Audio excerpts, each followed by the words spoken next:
Okay, I think we can get started. Good morning, everybody, and welcome to this event on measuring progress towards the Paris Agreement, aligning policy and science in global stocktakes. I wasn't going to do introductions, but as we haven't got the name cards here, I'll just say briefly who we are. But I would like to introduce this to my right, Mr. Talanoa, who's standing in for the Minister of Botswana. He's Deputy Permanent Secretary, Ministry of the Environment, Natural Resources, Conservation and Tourism, and also the focal point on climate change. And some of you may know that next year Botswana will be hosting the IPCC authors doing the 1.5 degree report. So thank you very much for being here.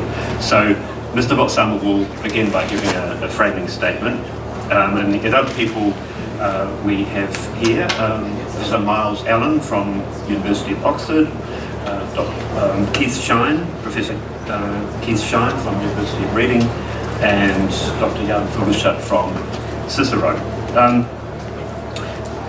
This issue of measuring progress under the Paris Agreement, I guess sometimes when we get talking about measuring gases and metrics, it sounds very technical, and the policy people are not usually experts in atmospheric physics and radiative forces, and yet there are very important policy implications for the choice of these metrics, and particularly for how goals are translated into action.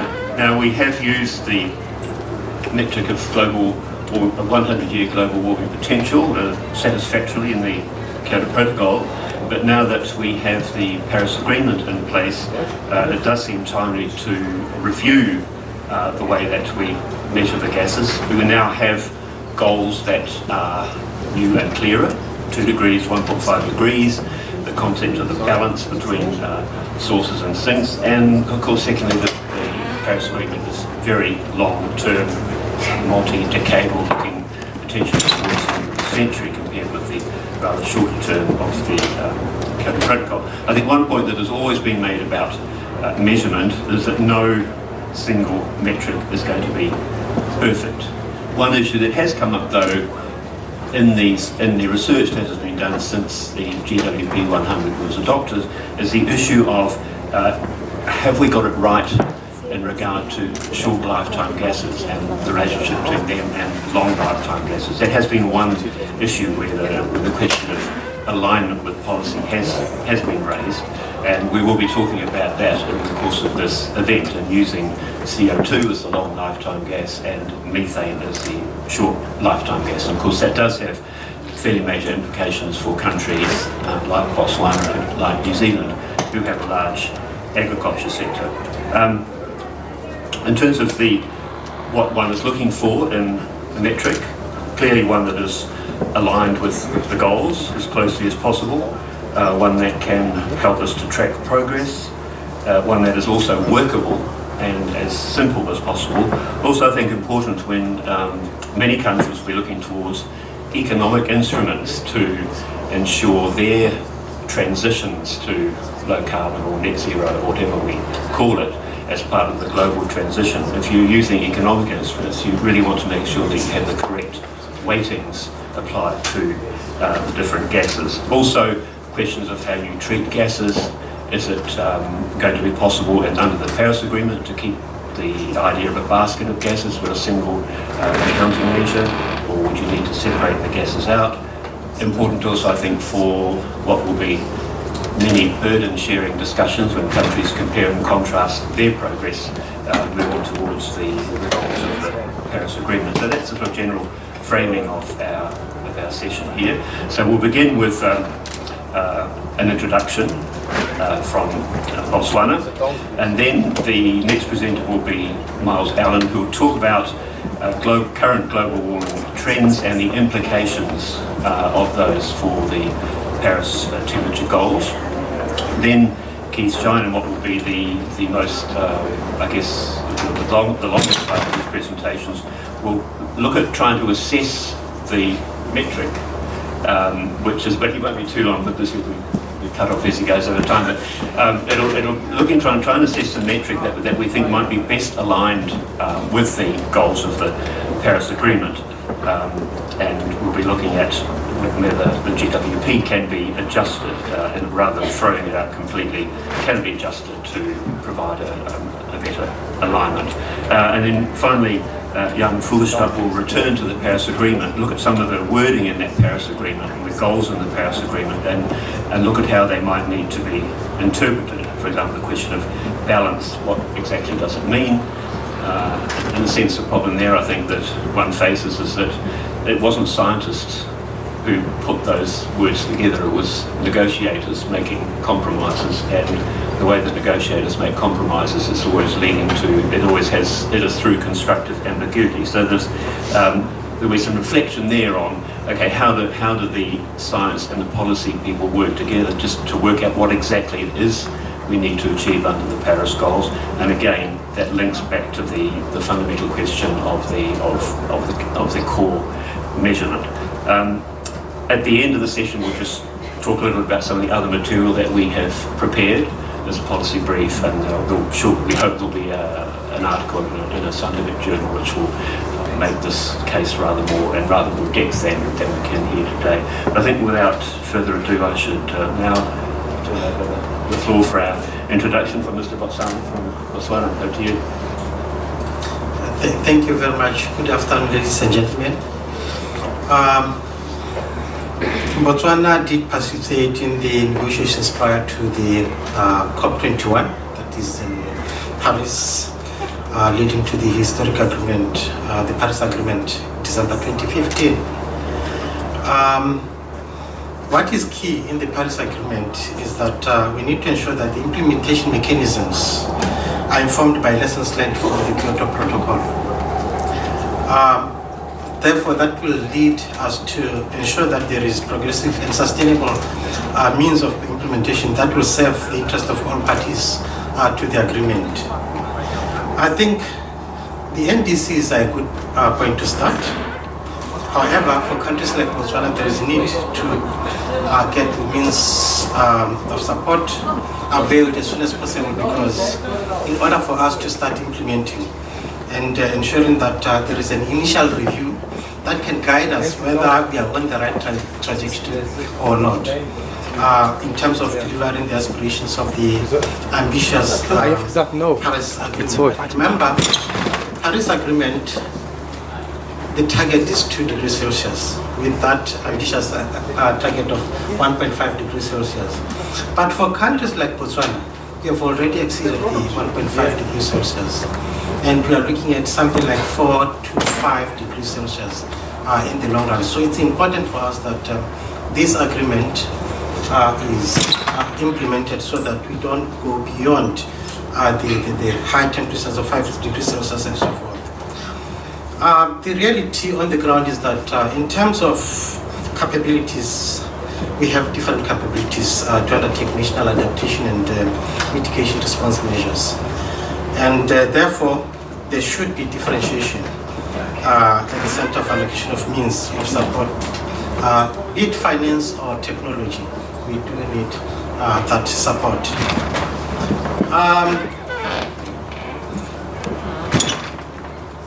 Botswana is currently guided by 2 documents on top of the Paris Agreement. We have the Vision 2036 and the National Development Plan 11.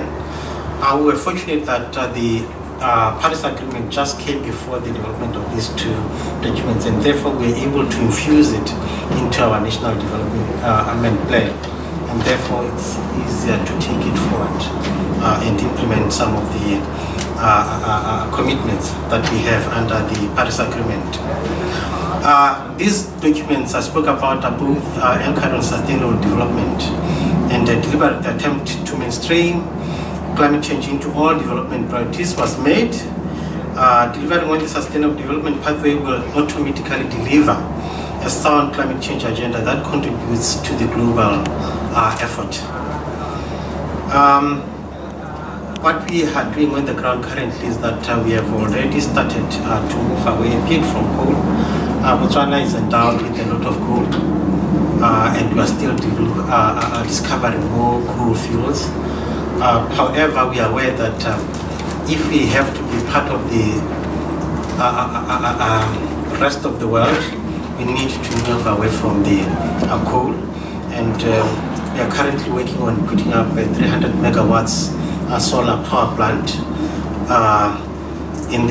within the next 5 years, which will certainly go a long way in reducing the electricity generated from coal.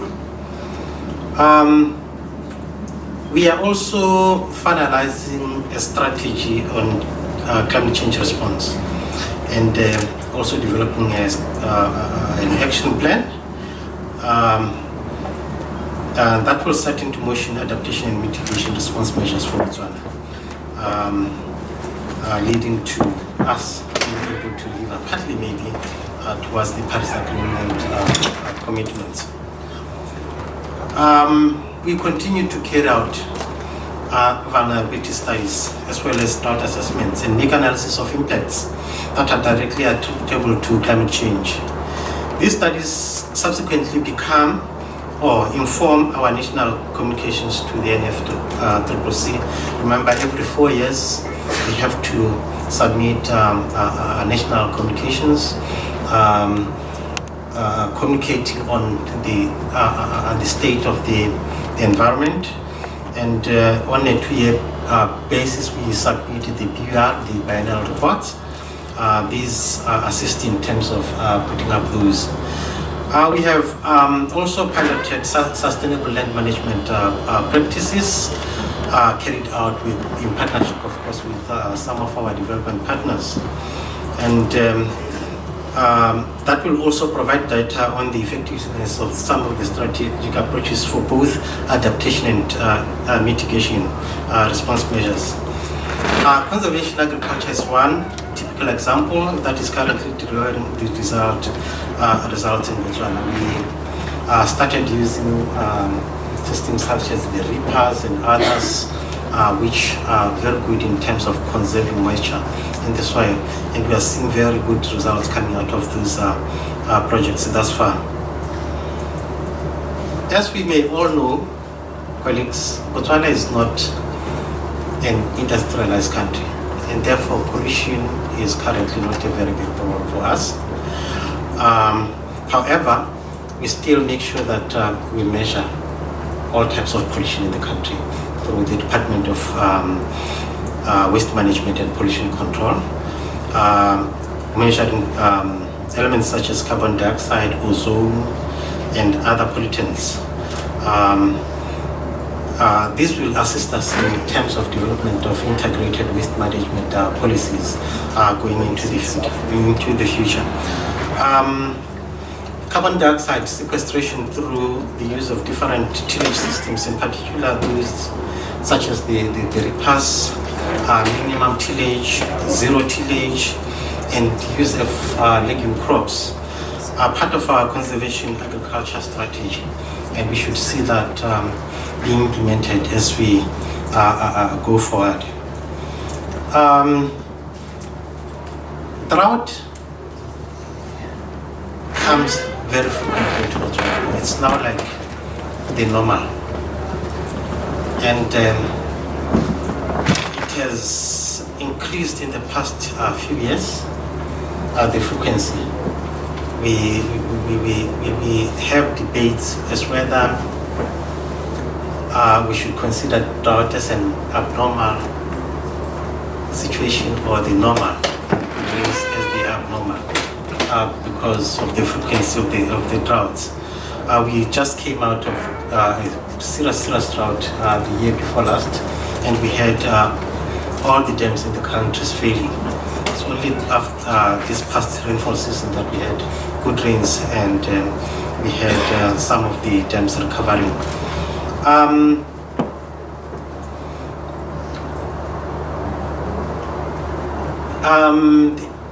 In our national development plan, we have a section that is talking or addressing environmental thematic areas, and we have also formed committees to look at these issues, and we are in the middle of developing a drought monitoring strategy for the country. We have Professor Batisani, the leading the development process. Of course, we have development partners such as Oxfam and the University of Cape Town assisting us in the process.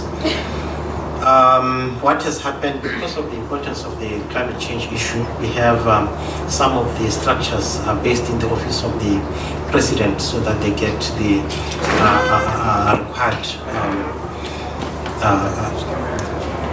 impetus in terms of development processes in the country. Research. Research is central to our efforts, and we have tried to come up with policies. We have also created some entities such as BITRI, and institutions, and lately we are working on our the climate change policy. Of course, that will be closely followed by a Climate Change Act, which we are hoping to start somewhere early next year. Because of the importance of data, the government has tried by almost to automate data collection. Most of the time, research is impeded by lack of data, because the data in the area, the whole of the, let me say, African region, there is a problem with data. There are a lot of gaps, and we have tried to automate our system so that we have data that could close the gaps that we have been able, and allow easier research into climate change. Therefore, we are happy to see now, at this stage, the IPCC can come and get the data that they need for their research, and we will be very, very happy to assist. And finally, as it has already been announced, we are hosting the next coming IPCC meeting on the 1.5-degree report, and I hope to see all of you there. Thank you very much.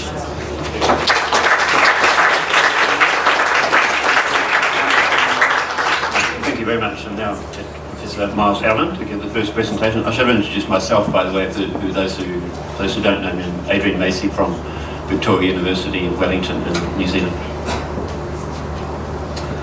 Well, thank you very much, and thank you very much, Mr. Baton, for that framing statement, which actually has set the context of this side event very well. What we're doing here, I was thinking a good analogy for it as I was on the hotel exercise machine this morning. There's a very useful dial on a sort of screen on the hotel exercise machine which tells you continuously how hard you're working. And I find without this information, I think I'm working hard, but then I usually discover that I'm not. And so many people think in the context of this global stocktake, oh yeah, we can let the IPCC do it. The IPCC reports every 7 years. As I'll be explaining in my talk, 7 years is worth around 1/10 of a degree. That's 20% of where we are now to 1.5 degrees.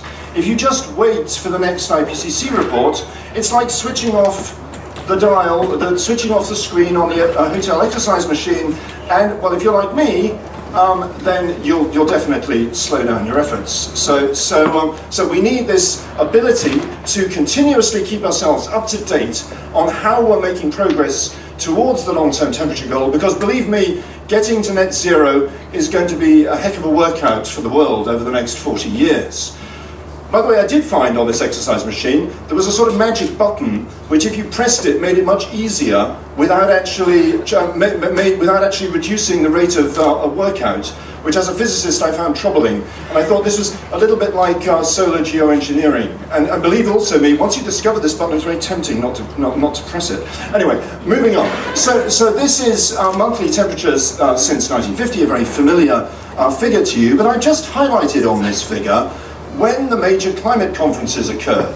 And it immediately draws attention to the fact that temperatures fluctuate around. We have an annual report of what last year's temperature was with much fuss. But the immediate temperature of last year isn't really the number we need to know in monitoring progress towards a long-term temperature goal. you'll notice, of course, that the peak temperatures that we're seeing are going up very predictably in a remarkably straight line. But these El Nino events don't happen very often. The big ones only happen once a decade or so. So we can't just rely on looking to see what the last peak warming was in order to spot where the temperatures are going. And in between these El Nino events, we see these long-term temperature fluctuations which complicate the interpretation of the temperature record in terms of where we're going for meeting a long-term temperature goal. In the structured expert dialogue in the build-up to Paris, there was a very clear statement that we were then, that's in the sort of 2013 to 2015 period. One of the difficulties, of course, with climate is because it's changing so fast. The notion of now is quite an important point to pin down. So in the structured expert dialogue, it was reported that the world was experiencing temperatures of 0.85 degrees above pre-industrial. But if we drill down, so that's what that structured expert dialogue, where they put it, but if we drill down into the report, we find that this was based on a number of different indicators, none of which was exactly targeted at answering that specific question. What is the temperature we're at now? There was the straight line fit in the fifth assessment report. What was the gradient from 1880 to 2012? That was 0.85 degrees. But as you can see from this graph, a straight line fit is not a very good way of measuring what's happening to global temperatures. Likewise, the fact that the average temperature over the decade was also at about 0.85, or more sophisticatedly, if you took the average temperature of the IPCC's 1986 to 2005 period and then added on the trend which the IPCC had said was happening after that, you also got to about 0.85 degrees. So it was all pointing in the same direction. That was a good number to give, but there wasn't an explicit process within the system which gives us this number every year. And this is what we're advocating is needed in order to provide, on the screen in front of the negotiators, we should see this number ticking along so they know how hard they have to keep working. So, how do we do this? So what's proposed in this paper that is actually published today in Scientific Reports, Haustein et al., is a method of providing a continuously updated index of human-induced warming.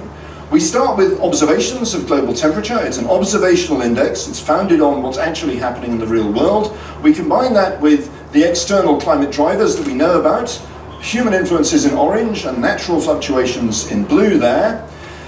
We allow for the fact that the climate system responds sluggishly to these drivers. That's why when I look at these responses with ocean inertia, the volcanoes' spikes are a bit less spiky. But otherwise, there's no modeling involved in this. It's an observational product. And then we work out which of this broad range of responses is consistent with the observations. And we use nothing more complicated here than a least squares fit you can do on an Excel spreadsheet. So the key point is anybody could calculate this with publicly available numbers, and they could do it on an Excel spreadsheet live during a negotiation. So it's not something you have to wait for the next IPCC assessment for. It provides you with a continuously up-to-date number, a bit like that clock on the back of the room, which is frightening me a little bit.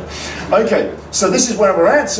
This estimate of human-induced warming reached 1 degree in 2017 and is currently increasing actually faster than ever. It's increasing at the moment at over 0.2 degrees per decade. It's very important to stress, of course I'm talking about global average temperature here, and many regions, as Mr. Botsoma already mentioned, many regions have actually already experienced much more than 1 degree of warming. In fact, this region here, which is very near Botswana, has in fact already experienced something close to 3 degrees of warming since pre-industrial times. So part of what we're doing in the 1.5 degrees special report is emphasizing the spatial diversity of the signal, and the fact that, of course, that 1.5 global does not mean 1.5 in your hometown. And in many regions of the world, the impacts, even 1.5 degrees, could be really severe. So I'm grateful to Mr. Botsoma for drawing attention to that, and it fits very nicely into this presentation.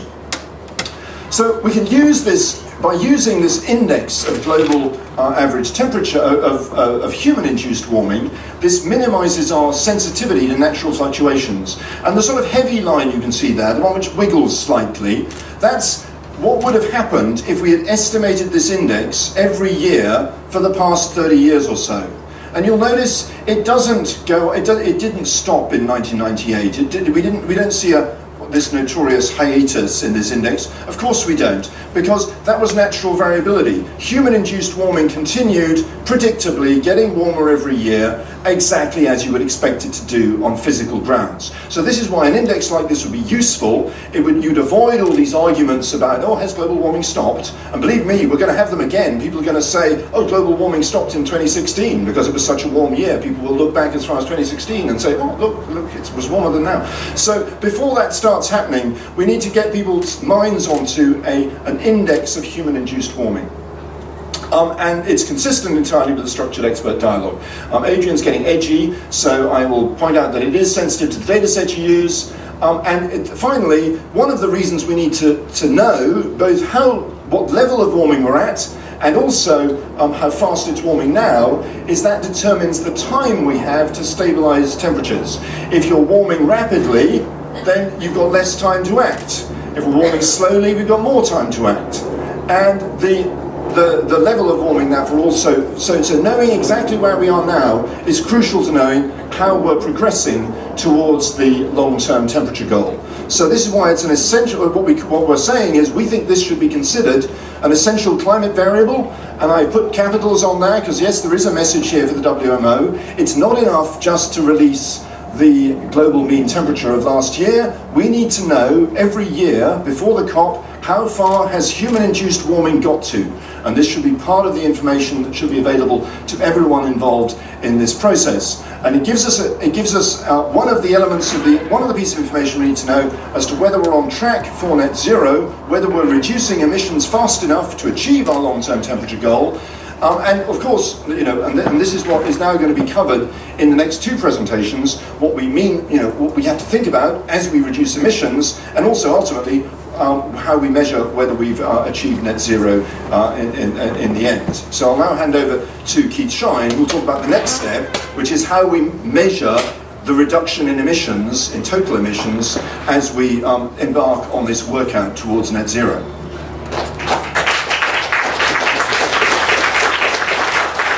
We're going to have the whole discussion to the end, because I think the three presentations fit really nice, tightly together. So thank you, Miles. Thank you to the Deputy Permanent Secretary and to all of you for coming this afternoon. So I want to thank my collaborators on this, and I've underlined Miles on that because he's very much driven the work that I'm going to be talking about today. So thank you, Miles. So what I'm going to talk about today is the different metrics that we use to compare emissions of different greenhouse gases. So I'll give a bit of background and explain how we got to where we are. But I'll also introduce a new metric which we call the GWP star, and this uses the standard global warming potential but in a new context that we believe is much more suitable for the short-lived climate pollutants, the SLCPs. And in this talk, as Adrian's already said, I'll use CO2 as of course the most important long-lived gas, and I'll use methane as the most important short-lived gas. But what I'm going to say is of more general applicability to those classes of long and short-lived gases. So also, because people come and go at presentations like this, I'm going to show this slide twice. It's the punchlines, it's my final slide, but it's the summary is that when the methane emissions are falling, which we hope they will be soon, it turns out that if you calculate their CO2 equivalents using the standard 100-year global warming potential, it would indicate that those falling emissions would be causing further warming when in fact they're causing a cooling, and I'll explain this in detail later. And this problem with the GWP can be solved using the GWP star. And what this does is, those of you who are familiar with the GWP, is it compares a pulse emission of methane with a pulse emission of CO2. But what this GWP star does is to equate a sustained step change in methane emissions with a one-off change in CO2. And the GWP star is very good at predicting the future temperature change, and also the peak warming coincides with net zero total emissions using GWP star. So our contention is that the GWP star is much better than the GWP for monitoring progress towards a long-term temperature goal. So I'll step back a bit and talk a bit more generally about metric design, and what a metric is there to do, or a climate emission metric more specifically, is to provide an exchange rate. They allow the climate effect of any gas emission to be compared with an emission of carbon dioxide, and if you've got this climate emission metric, you can put all the gases we're emitting on a common carbon or CO2 equivalent scale. Now, if the metric was perfect, a CO2 equivalent emission, no matter how it's made up from the different gases, would give the same climate effect. But in practice, as we're going to show, the conventional metrics fail to do this, particularly when we get into constant or falling emissions. And there are many different choices we have in choosing a metric, but ultimately the other point we wish to stress is that the choice of metric should be guided by the policy that it is intended to serve. And if we look back to how we got to use GWP 100, well, the Kyoto Protocol uses a 100-year GWP, and mostly the values that were in the 95 IPCC assessment. And the NDCs also use that GWP 100 values, which come from a variety of different IPCC assessments. And they're generally accepted as an appropriate measure by the user community. But we have to realise that at the time of the Kyoto Protocol, the IPCC had only assessed one metric, which was the GWP. And also another choice that Kyoto had to make was which time horizon to choose, and it chose 100. The most recent IPCC report also introduced another metric, the Global Temperature Change Potential, GTP, but it didn't actively recommend either the GWP or the GTP. And the problem with CO2 equivalents that I'm going to talk about today is shared by all these conventional metrics. That GTP, GWP, all with different time horizons, still share the main difficulty that I'm going to come to. So the other thing that I think is important to stress is that the methane GWP is quite a volatile beast. If we look at the table on there, it shows the evolution of the GWP 100 over the different IPCC reports. And we can see in the first assessment report it was 21, in the most recent it was 28. And it changes because of our changing understanding of things like the lifetime of methane and the indirect effect of methane, for example, its impact on ozone. And the other reason that it changes is not because of methane itself, but because the metric is relative to CO2 emissions. If our understanding of the effect of a pulse of CO2 changes, then that changes the GWP of all gases. And again, it's not widely really understood, I think, that the last IPCC report stated that the uncertainty in these GWPs was plus or minus 40%, so quite a substantial uncertainty. And if we look at the science that's been published since the most recent IPCC report, and if that was judged to be robust by the next IPCC report, that 28 would turn into something nearer 35. So quite large changes and indicating volatility as our understanding goes on. So that's my general introduction to metrics, and what I want to come to now is more specifically our ideas on how to reconcile short-lived and long-lived emissions in the context of the Paris temperature target. So a fair bit of the work I'm going to talk about has already been published in this paper in 2016, and we have another paper that has been recently submitted, which covers much of the other material. And for those of you who've come in late, we've got a handout here, which I hope there's more copies of, which includes many of the figures. Yes, at the back there's more copies of this. That many of the figures in today's presentation are in that report, as well as added explanation. So if we look at this diagram here, the top diagram shows what happens if you emit a pulse of methane or a pulse of CO2. So the x-axis is the time in years, and the y-axis is the radiative forcing. So if we look at this methane pulse, methane decays with a lifetime of 10 years, and we can see it dropping very rapidly as it's destroyed by chemical reactions in the atmosphere. The CO2 is destroyed, or removed I should say, much less rapidly, and so that black line, you can see that the CO2 is still persisting throughout this 100 years.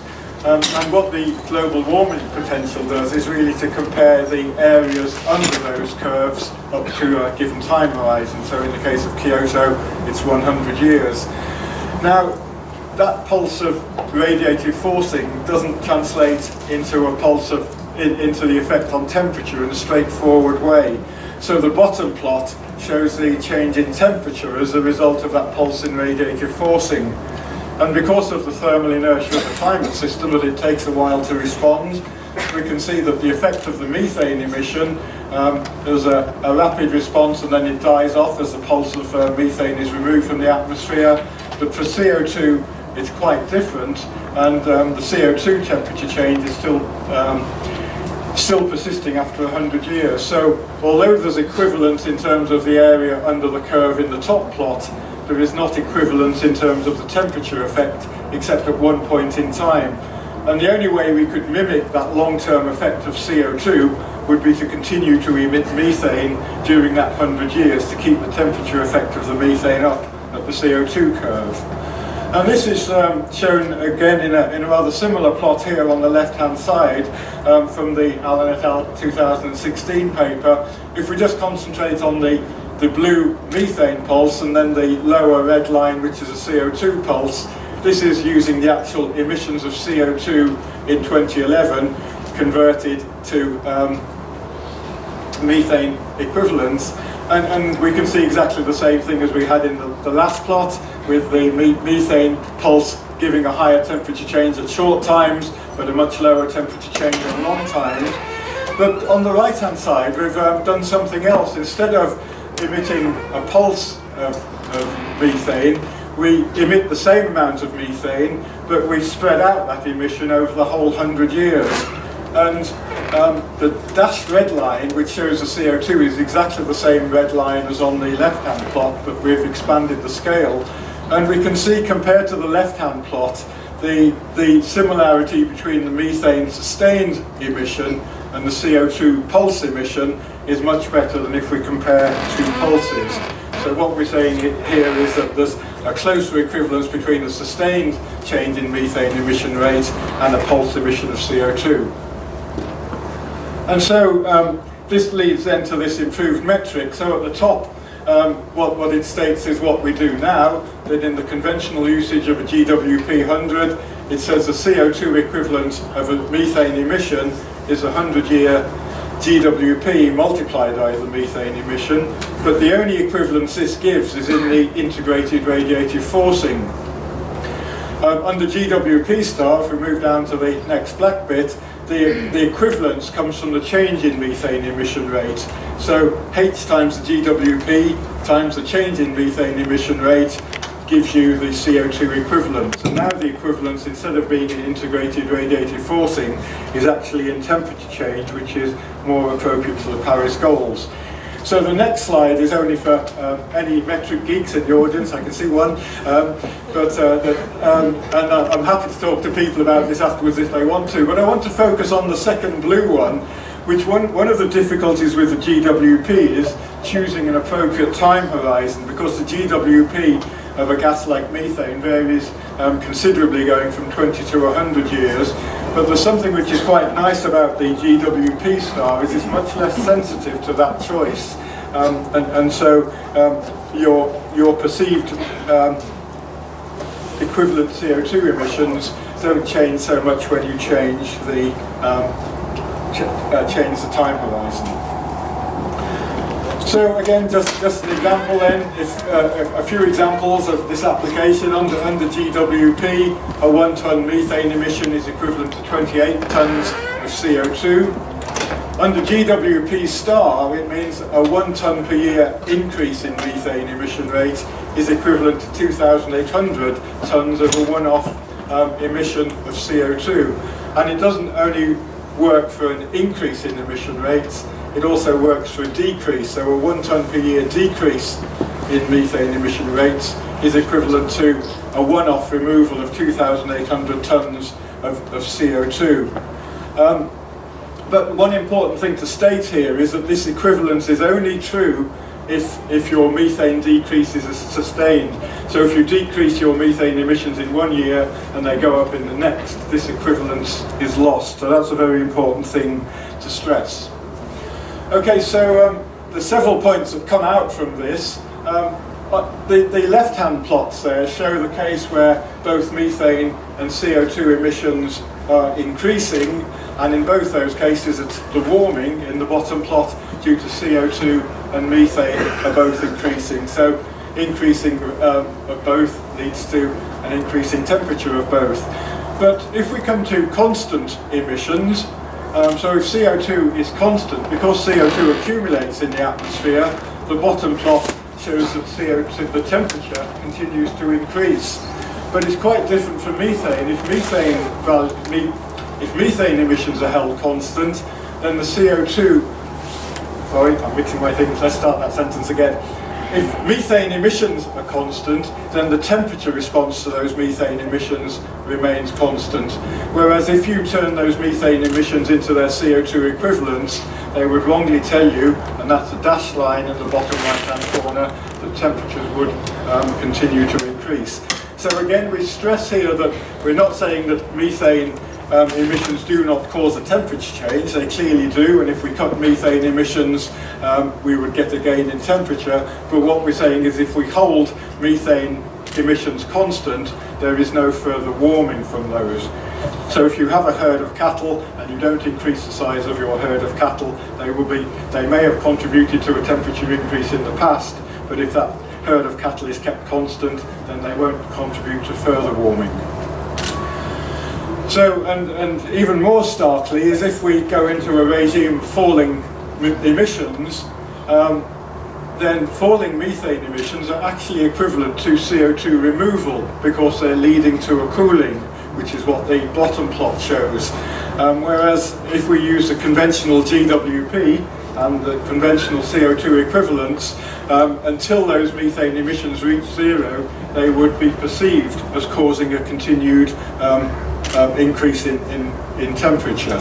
So again, the GWP doesn't do a very strong job. So just the story so far then, to summarise, is that although the conventional GWP might be reasonable when emissions of methane are increasing, it fails when they are constant or falling. And I was involved in the very first IPCC assessment report. That's the although I don't look old enough, the IPCC 1990 report is there. And I would say that this issue of when you get to falling or constant emissions in methane is the greatest challenge to the integrity of GWPs since they were first developed in that assessment report.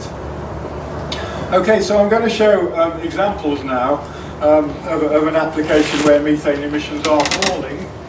And the left-hand plot, so these are all using the representative concentration pathway 2.6, so that's one which aims to get a 2-degree warming. And the first plots are going to be using the conventional GWP 100. The left-hand plots show the change in emissions going back from 1900 up to 2100, and the right-hand plot shows the cumulative emissions, so the time integral of those emissions. And what we can see is that CO2, which is the red line, it also includes nitrous oxide, that's that small component. The CO2 emissions go up and then start to come down as we go deeper into this century. And similarly, methane emissions do the same. But under the GWP 100 metric, if you convert those methane emissions to a CO2 equivalent, it looks as though methane is accumulating in the atmosphere. And on the next plot, the left-hand plot is exactly the same, but the right-hand plot, the dashed lines show the temperature response to those emissions. And the most you can see that the red solid line in the right-hand plot and the red dashed line show that CO2 equivalence works well for CO2, which is as we would expect. But for methane, we can see it does not. The dashed line shows the actual temperature response to those rising and falling methane emissions. But if we assume that they have a CO2 equivalence using GWP 100, then the temperatures would continue to increase during the century.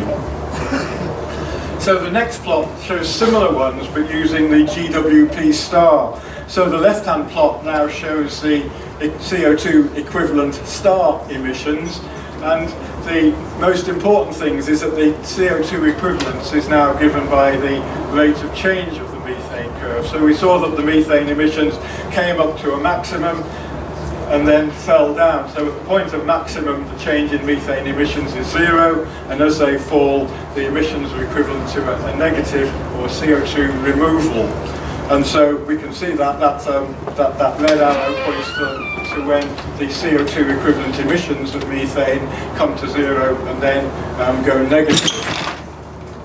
And then the next plot is the same as before. We've now added the dashed lines on the right-hand side, which show the temperature response to those emissions. And what we can see is that unlike the GWP, the conventional GWP one, we can see that the new metric, the temperature response, very much follows the cumulative CO2 equivalent emissions in a way that it absolutely didn't for the GWP 100. So, and another feature which is of course desirable is that peak warming should occur at the time that net CO2 equivalent emissions reach 0.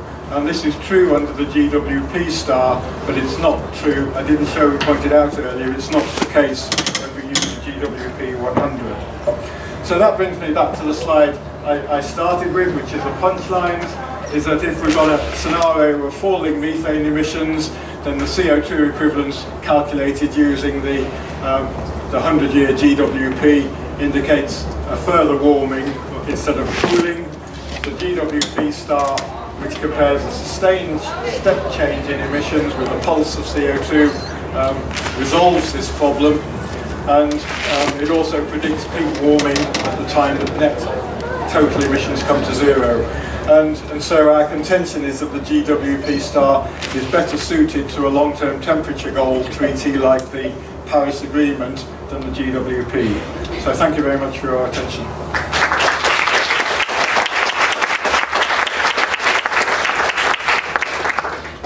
Okay, so finally we'll invite Jan Fugelschaft give his presentation, then we'll have a Q&A afterwards. Thank you. Yes, I'm going to talk about the issue of balance in the Paris Agreement. So if you look at Article 4, we can see that this article is quite rich. It has many elements and issues. And if we focus on parts of the text here, we may ask, how is balance defined? How are sources and sinks balanced across greenhouse gases?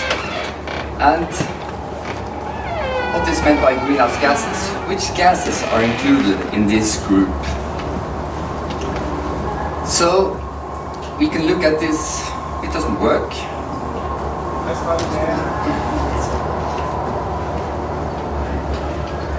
Shall I start from Okay, so we can, regarding which gases to include in this balance consideration, we can look at this well-known graph from the IPCC showing the radiative forcing from the different components. We can see that CO2 gives the largest contribution, but also contributions from methane, nitrous oxide and haliocarbons. And then below that, on the left side, we see all the short-lived components, CO, NOx, black carbon, and then various aerosols giving cooling and warming effects. So there are many components affecting climate. But Kyoto, they adopted a multi-gas approach or a basket approach and included CO2, methane, nitrous oxides, HFCs, PFCs, SF6 and NF3 in the Kyoto basket. So this could be a starting point when we look at balance. And aerosols, if you look at the text of the Paris Agreement, aerosols are not included in the balance concept. And what are the implications of metric choices on the timing of nominal net zero emissions? The Paris text says that we should achieve balance in the second half of this century. Let's have a look at some scenarios. On the left-hand side, you see the individual emission pathways for the main gases, CO2, methane, nitrous oxide, and the F gases. And by using metrics, we can aggregate these very different gases to CO2 equivalents. So the main graph there shows the development in CO2 equivalents based on GWP values from the second assessment report. Quite old values, actually. And you can also see that the different scenarios, they cross the zero line at different points in time. In the second half of the century, mainly. And if we change this graph a little, the upper one is still the different emission pathways. And then we have plotted the net zero timing. And you can see that for, if you look at the 1.5 case in the middle, we can see that the net zero time is reached in the second half of the century. And that the choice of GWP value, whether it's from the second or third or fourth or fifth assessment report, doesn't have a dramatic impact on the timing of net zero. But if you choose GTP, it will have a quite large effect much earlier in the century. And if you choose one of the really short-lived or the short time horizons, I mean GWP 20 or GTP 20, then it will not occur in these scenarios in this century. So choice of metric has a huge impact on the perceived timing of net zero based or expressed in CO2 equivalents. I will come back to these red cases later. Then we may ask, what does net zero really mean? We have to balance positive emissions with negative emissions. And the positive emissions may be remaining methane and nitrous oxide emissions, emissions that we are not able to reduce beyond a certain level. And then we need to balance this by negative emissions of CO2 based on some type of CO2 equivalent. And for that, as you learned, we need a metric. And the metric choice and the time horizon choice will affect the magnitude of the negative CO2 emissions needed. So you can see that the size of the negative CO2 emissions really varies with the choice of metric. The largest negative CO2 emissions are needed for the metrics with short time horizons, the red ones. And what is the temperature effect of this? Well, not artificial, but this balance. They will obviously have a different temperature effect given the large differences in negative CO2 emissions. So here we have plotted over a 100-year time scale the temperature development based on these different interpretations of balance. And you can see the blue one, GWP 100, causes a cooling, sustained cooling, and the shorter time horizons gives a much stronger cooling. And you can also see GWP star, which is closest to the zero line in the upper part of the graph. So how you interpret the balance will have a physical response that is really dependent on how you interpret the balance and which metric you use, type of metric and time horizon. We can also link what I said to what Keith just said, that the year of peak warming coincides with the year when the CO2 equivalent star emissions reach zero. So if we use this new metric, GWP star, and achieve net zero, we will have peak warming approximately that year, and we will start the reduction in temperature. So, the conclusions. There are several ways to define balance, and I just discussed two of them, the choice of gases and the type of metric. There are many other issues as well that needs to be addressed before we can implement or have a well-defined definition of the balance. And the metric issue is open, as far as we can see in the Paris text. Aerosols are not included in the balance. That means black carbon cannot be included in these balance considerations. And a default option seemed to be to use the Kyoto basket of greenhouse gases, but that is not yet specified. So we think that is an issue that needs to be discussed. And achieving and maintaining net zero CO2 equivalent emissions based on GWP 100, the traditional GWP that was used in Kyoto and also for reporting, could lead us to a cooling trend and could risk making the goal seem unachievable, because we would need large CO2 negative emissions to balance the methane emissions. But GWP star would result in global mean temperatures remaining approximately constant once we have net zero CO2 equivalent star emissions, once we have achieved that and maintain that level. And science policy dialogue can help to advance these issues in the context of the Paris Agreement and the global stocktake. Thank you.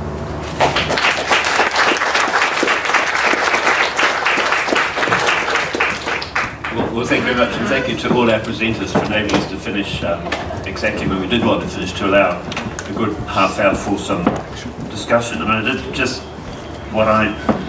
three very simple points that I took from the three presentations that we've just heard. One, it will be very useful for us during the course of the Paris Agreement's implementation to be better informed about the state of human-induced warming through an index, for example. And second, it would appear that we would have a choice of a metric that is better aligned with the long-term goals of the Paris Agreement. But three, we need to be very careful about how we interpret the balance concept in the Paris Agreement and how that is put into effect.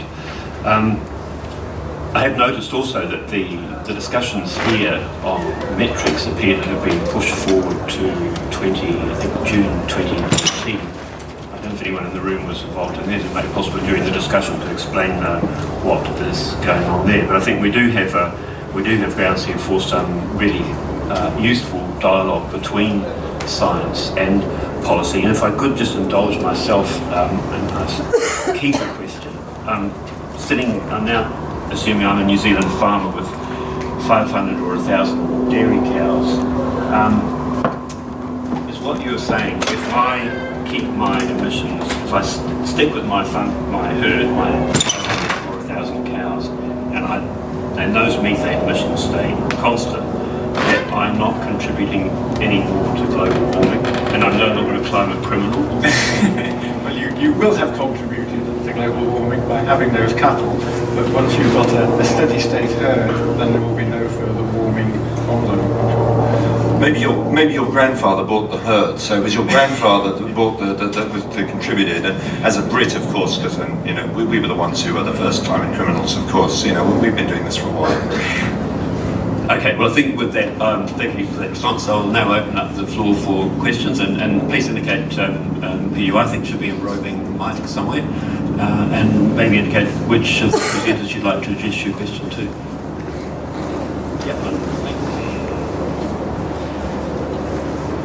Hi, Mindaugas Maciulevičius. I'm coming from European Economic and Social Committee. I just would like to clarify a little bit your question about the cows, 500 cows, but there are technologies available. Right? For example, biodigesting or closing in the closed facility and taking all the methane and, for example, getting electricity and heat out of that. In this case, investing in that and reducing the emission, how it will contribute to a climate? Is it clever to do, or as you say, just stick to the house and do nothing? Or what is the message over here? Thank you. If I understand the question, that would be equivalent to a CO2 removal, because you're preventing that methane being emitted into the atmosphere, so it would be a good thing. And the impact of methane reduction is enormous, provided it's sustained. So if you reduce methane emissions for 1 year and then they go back up again, the long-term climate benefit is nil. But if you reduce them and then keep them down, the long-term climate benefit is enormous. and the metric we're proposing would reflect that. Yeah, I've got 2 or 3 questions right on the same day. Thank you. My name is Atik Rahman, Bangladesh Center for Advanced Studies. I've been very closely involved with the IPCC from this inception right up to almost now. And what is extremely interesting is that the global warming potential, as you reported, isn't constant and it's variable. Not only that, it can keep on varying given the conditions, etc.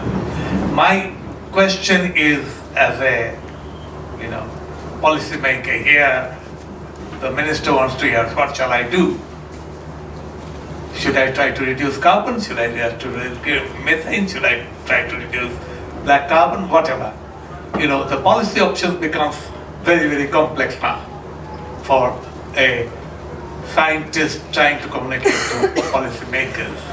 And is there a sort of optimal line, or is it a number of variables that we have to keep on handling, and then if you give them more than 3 variables, you have lost your leader? You see, so here is the challenge, I think, what scientists can do and can't do, and how to place it if we all really wanted just not carbon greenhouse gas to come down in the 1.5 for me is politically very useful. Technically, I think is out of our reach. 2 degrees is more likely. But if you can show that 1.5 degrees is a serious worth chasing, then that would make it very interesting. Okay, yeah, thank you very much for your comment. It was more than a comment than a question, I think, in a way. But I think one of the reasons why the Kyoto Protocol, I don't know if Jan will agree with me, stuck to using the second assessment GWPs rather than continuously updating them was to stop a volatility. So on the one hand, you should be using the best available science, but on the other hand, if you're suddenly told that your methane emissions are 20% worth 20% more than they were before that most recent IPCC report, I think that would be probably unacceptable to many parties. So I think there's a balance between continuity of policy and using the best available science. But I agree, it's a problem that you're not using the best available science when you implement measures. And so I hope there will be possibilities for a more dynamic interaction between science and mitigation. But I don't have the answer. I agree that it's a really important question.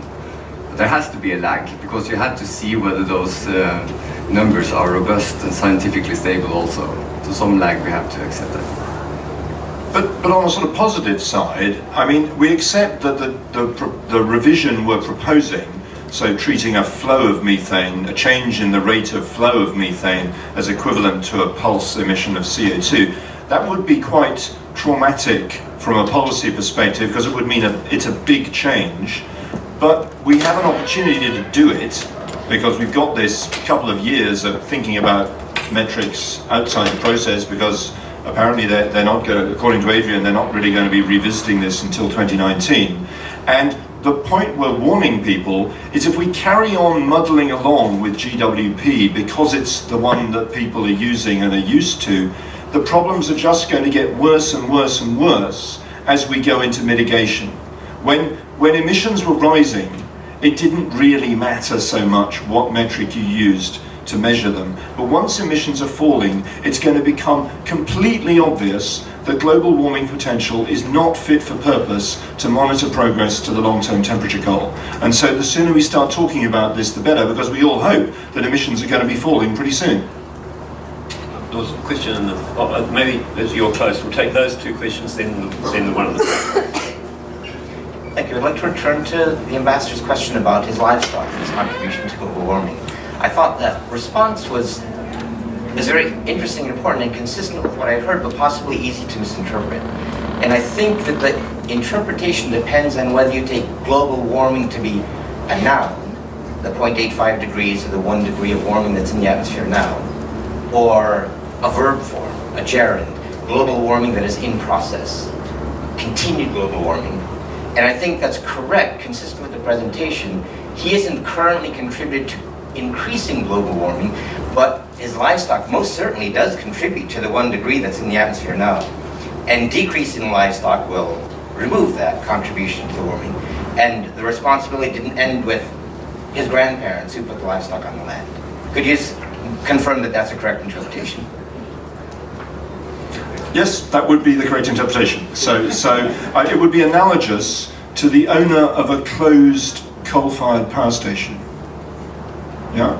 The owner of a constant herd of cattle, of a static herd of cattle, is the same as somebody who owns a coal-fired power station, put a lot of CO2 in the atmosphere, caused a lot of warming in the past, but they've now closed it. That's the analogous situation. The difference, though, is the owner of the cattle, unlike the owner of the closed power station, has an enormous mitigation opportunity on his hands, because he can reduce his methane using either technical measures, as was pointed out by the first question, or perhaps by reducing the number of cattle. And I gather there may, on some counts, be too many cattle in New Zealand, according to some environmentalists at least. I wouldn't venture into that. But that, of course, so unlike the defunct power station owner, the owner of the cattle has a mitigation opportunity, and it's important to recognise that that herd of cattle is both a historical responsibility and a mitigation opportunity. Okay, so we'll take the third question from there, then we'll move to the front row. Thank you for having me. My name is Kian. I'm a representative of Northeastern University and also an NGO. I wanted to, if I may, touch back on the analogy that started the presentation, the heart rate monitor that fueled the exercise machine. And as simple as that was, I actually think it breeds another important question about when we know what we're doing is enough and when we know it's too much or too little. Because oftentimes on a heart rate machine as a human, you max out at 220 beats per minute. You know when you're peaking. You need to reduce your heart rate back to a stable zone. And 160 beats per minute is what we're aiming for. But as we know with climate change and our efforts to reduce our impact, there is no limit. We want to maximize as much transformation into clean and renewable energy as we can. But how do we prevent states from looking at this constant updated metric and saying, okay, we've been on target for the past 5 to 10 years, we can sit back now. Nations who are major polluters can say, well, look, we're hitting the goals that we thought we might hit. We don't need to push ourselves any further. How do we keep nations to push themselves and press them to continue when they might look at a metric, a constant updated data set, and say it's good enough? So if you want to reach net zero by the time global temperatures reach 1.5 degrees, you have to reduce emissions by 20% per tenth of a degree of warming from now on. That's not a policy, that's a fact. That's just mathematics. So a tenth of a degree of warming at the moment takes about 6 to 7 years. If the nations of the world were reducing emissions by 20%, measured accurately using a metric like GWP star, every tenth of a degree of warming, that is every 6 to 7 years, I'd say good on you, well done. Okay, we're on target. We're a long way from that. So I don't think there's any danger of people looking at these numbers, objective numbers being provided them continuously, in the near term at least, of nations feeling, yeah, we can relax now. I think the bigger danger, just as I find on the exercise machine, is if you don't have the numbers all the time, you sort of think, oh, I'm working hard, so, this is tough. And then, so I must be doing myself a lot of good, and then you actually get the numbers at the end, you realize, no, you weren't really actually doing that much. So this sort of, providing these numbers continuously, it should really, we think, help people appreciate how they're doing towards the long-term temperature goal. Okay, can we move to the front row now? A couple of questions in the front. Thank you. My name is Øyvind Kristoffersen. I come from the Norwegian Environment Agency. I would like to have a question on the other part of the sad event, which was the temperature and what Miles called, was it human-induced temperature or something like that?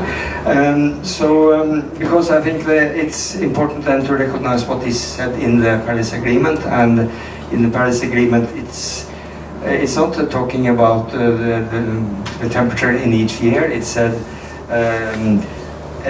holding the increase in the global average temperature to well below 2 degrees above pre-industrial levels, and then text on the 1.5, and then it ends with recognizing that this will significantly reduce the risks and impacts of climate change. So I think this means that we are talking about the average temperature, and also its a connection to, in a way, I think temperature is seen as an indicator how we can reduce the effects and the risks of climate change. So my question to Miles Allen will then be, to what extent you feel that this proposed index is in line with what is said in Article 2 in the Paris Agreement? Thank you.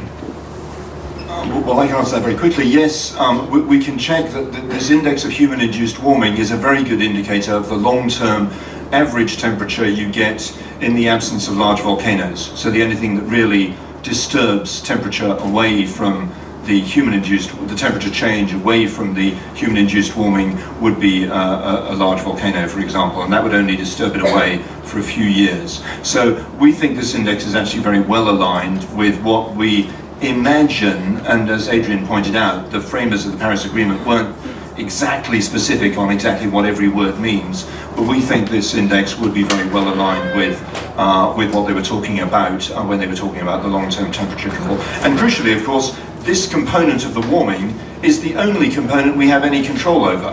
I mean, we can't control when volcanoes go off, but we can control the warming caused by greenhouse gas emissions. So that's the important point to bear in mind here. Was there still a question? Yep, one more question in the front row. Hello, I'm Naomi from the UK Youth Climate Coalition. What kind of resistance do you expect in making this change in metrics happen?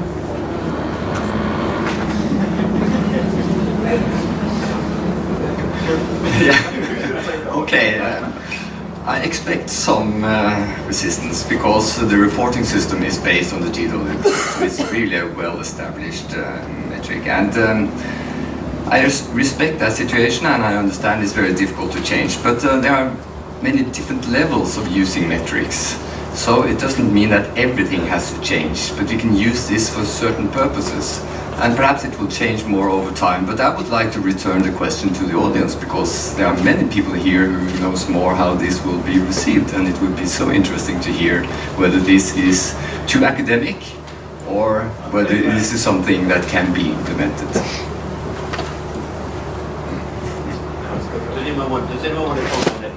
Does anyone want to comment on that particular point before we go to other questions? Well, you all do. Okay. Okay. I suppose that will be sort of continuing to add to that point which was raised by someone from the Youth Alliance. My name is Olga. I had the pleasure of studying climate change with Miles in my master's. I happen to work for WMO. I in no way represent the organization in my right now asking this question. But understanding the value of adding human-induced contribution to the temperature increase, in addition to just talking about the temperature increase every year, which would make the issue probably more relevant for the target audience.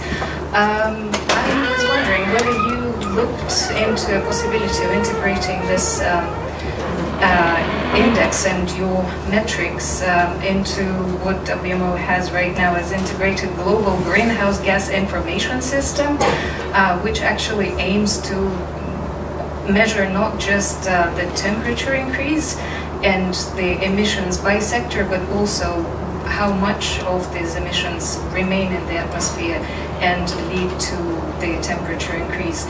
Because you talked about the essential climate variables, which is correct. I mean, this could be one of the ways, but maybe discussing merging your approach with this IG3IS could be another avenue to explore.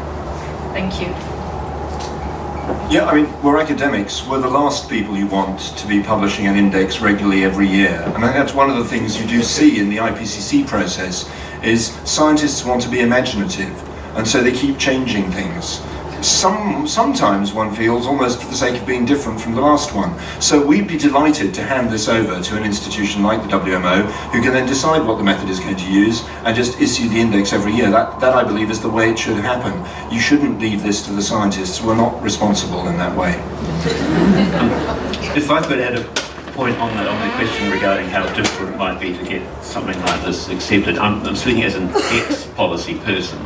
I mean, it seems to me you don't have to have a premise that you need to get the whole world to agree with you to change. I mean, let's say a country is thinking about its transition plan to net zero, and it decides that for the sake of its gas pricing, that GWP star makes more sense than GWP 100. Well, there's nothing to prevent the country basing its policies on that, then reporting against them, demonstrating how aligned they are with the Paris Agreement, and also, if they want, if required, you can still report using the old metrics. And it seems to me it's not an all or nothing issue. Anyway, that was my comment, and not in my role as chair, but as former policy person. Yeah, in the middle there.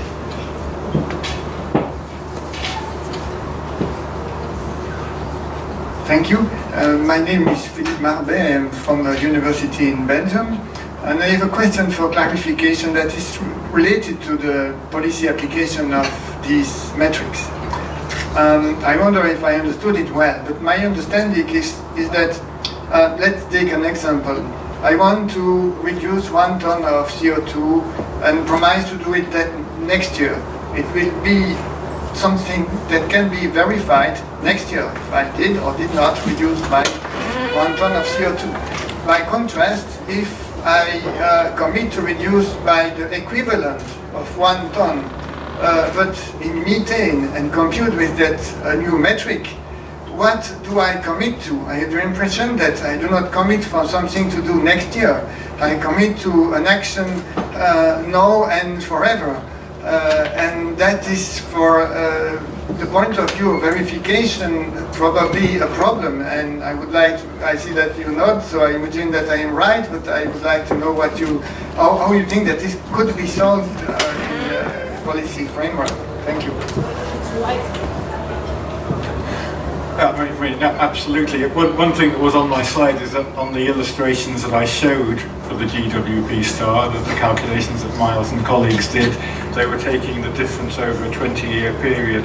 If you took it over a very short period, as someone was telling us earlier today, if you're a farmer, you have no great control about how many number of calves are going to be born in one particular year, so your methane emissions could be going up and down with various years. So it's important that you take a long-term view on this. So you're absolutely right on that. Do you want to add? Yeah, but the key thing is that this is what the global temperature sees. So, no, but you shrug and say, the point is, it's only a problem that you're describing if you change the rules as you go along. If you stick with it, if you make a reduction in methane, but then you let it go up again in the future, then you will be hit, you'll have to pay to increase your methane emissions again. So it actually does work if you think it through, but it only works if the rules, the same rules, are applied going forward in time. Yeah, I mean, obviously if you change the rules and go back to using conventional GWP, then yeah, it would be chaos. But the point here is that you need a system which can last for a long time, and crucially, these systems do last for a long time. We're still using second assessment report GWPs, for heaven's sakes. I mean, there's a huge inertia in this. As we get into falling emissions, we need a system that's fit for purpose that can actually get us to net zero. And we don't have that at the moment. So even though you may find all this mind-bending, we're going to have to get our minds around it.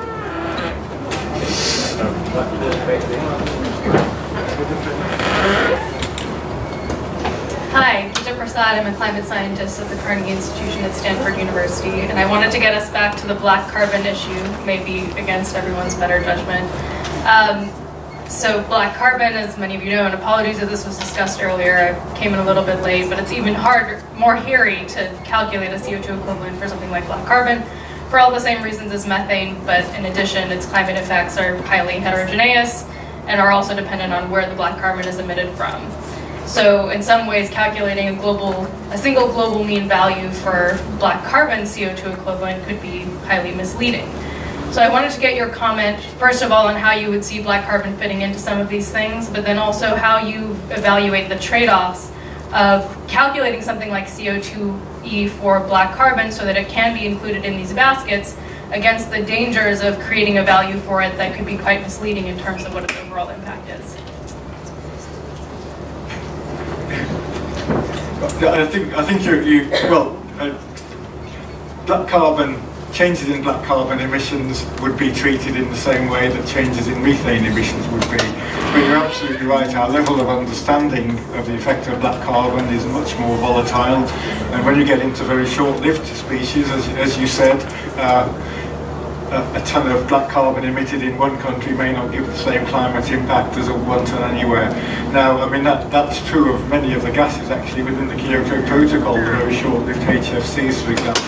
But they're not regarded to be so important to take that into account. But I have no direct answer, and I'm looking to colleagues maybe to add to this. Black carbon is one of the most complicated things, and also because when you cut black carbon emissions, you're almost always cutting co-emitted species. And in fact, in our 2016 paper, for that reason, we actually lumped organic carbon and black carbon together. I totally agree with what Keith said, and black carbon can also be seen in the context of sustainable development. And it's getting more and more common to see climate as a part of the SDG challenges. So there are several reasons to address black carbon based on that perspective.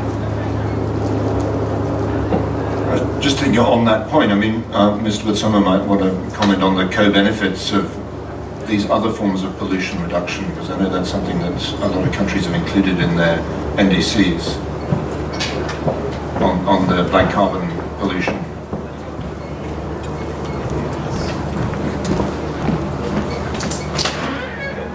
Two questions, both.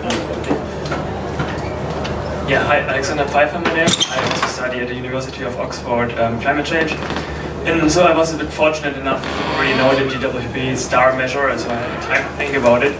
So what this tells us is basically that the amount of, or the sustained rate of methane and other SLCP has a huge influence on global warming.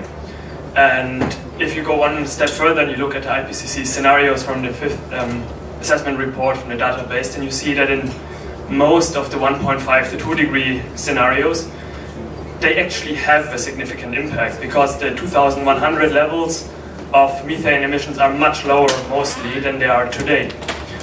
So what this tells me is basically that most of the carbon budgets we see today and where a lot of policy is based on depends on the assumption of sustained rate of methane emissions and other SLCPs in 2100, which is quite a bit in the future. So it feels like there's a huge sensitivity in the budgets towards this assumption. And I mean, as we saw in this measure, every ton of methane we are off means 2.8 kilotons of CO2 in that budget that we would be off.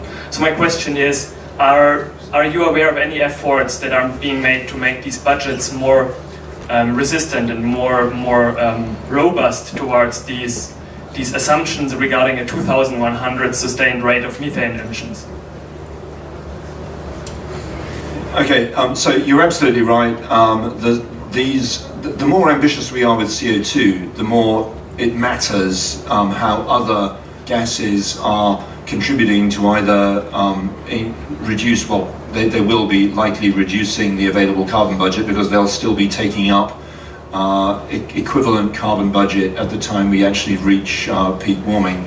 And that payoff is actually going to be the big policy decision we're going to have to make as we approach net zero. And that's why we think this conversation about metrics and how we measure these different gases is so important to have now. Because we can't really deal with that payoff unless we've got a metric that's fit for purpose to allow us to trade off between these different gases as we approach zero. So I think you can use these new metrics to actually make that trade-off, to work out how to adjust methane emissions in the future to allow yourself or reduce the amount of carbon, to allow yourself either more carbon or reduce the amount of carbon you're allowing yourself to meet a temperature goal. My colleagues have noticed Frank McGovern from Ireland in the back and wonder whether he'd be interested in making a comment. You did have your hand up, Frank. That's why.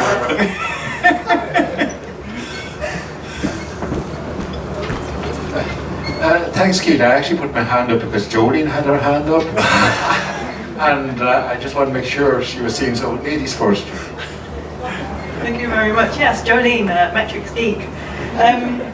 No, actually, I was going to ask a question. I think it's kind of been answered a little while ago, actually, which is around, obviously, as Jan mentioned, metrics are used for many different purposes, and I think a lot of the conversation that we're having now is about reporting. But obviously, metrics are also used in things, by industry or in emissions trading. And I was just wondering if you could share a few thoughts on how a metric such as GWP star, which potentially it could change annually, how what impact that might have on something like an emissions trading scheme. The metric wouldn't change. The volatility of the emissions might increase.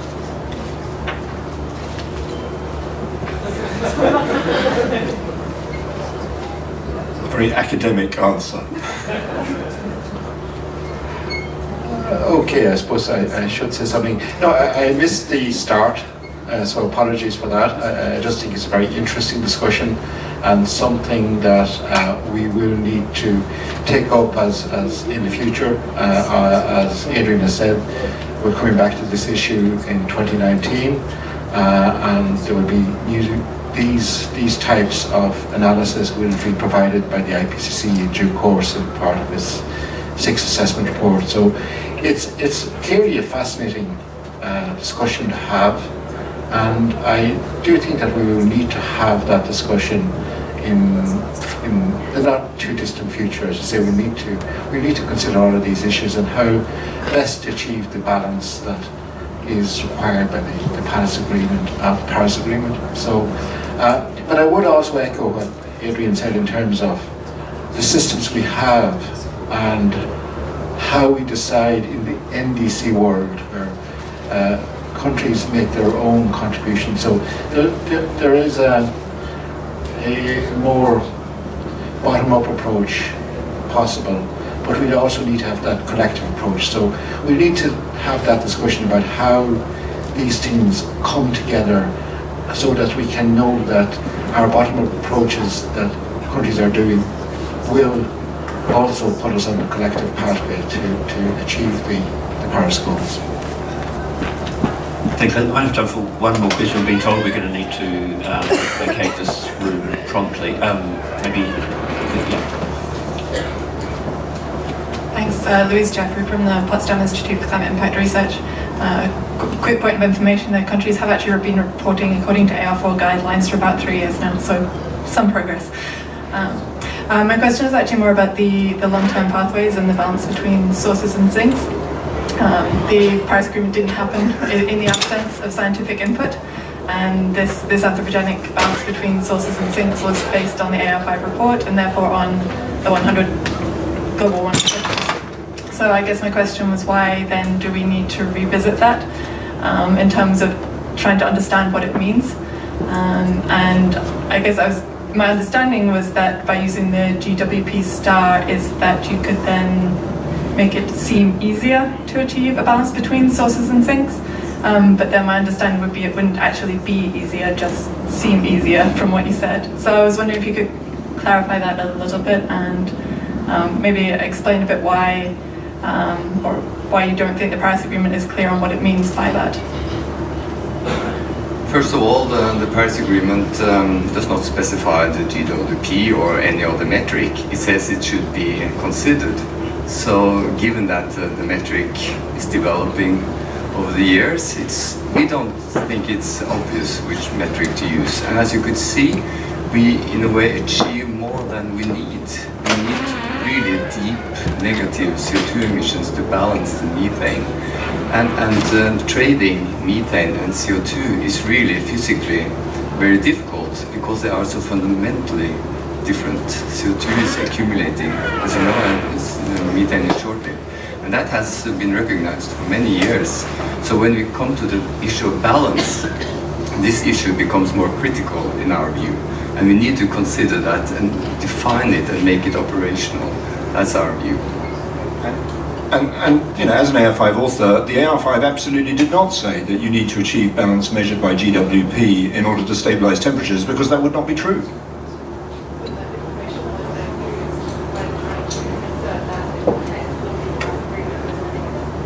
So based on the science of the AR5 report and the AR5 scenarios, that was the basis for Yes, but I mean, perhaps this is a good example of how, you know, we need that continuous science policy dialogue that Jan was highlighting. I don't think, speaking as one of the relevant authors, and I think Jan was another one, in the AR5, we didn't really appreciate in writing AR5 that we were that our words were going to be used in this way, so to speak. So that's why we need to talk to each other. We can't just generate these reports and assume that the negotiators will make best use of them. We need to have a dialogue. I think that's the point here, and that's kind of what this event is all about. When we wrote Chapter 8 in Working Group 1, we didn't think about the balance issue. So the metrics were not addressed or assessed for that purpose at all. I think we're starting to begin a very healthy science policy debate, but we're going to have to conclude this meeting. Mr. Wilson, would you like to give you sort of introduced us all by the practical problems that you're facing on Botswana? Do you want to have any closing comments after the discussion? Thank you very much.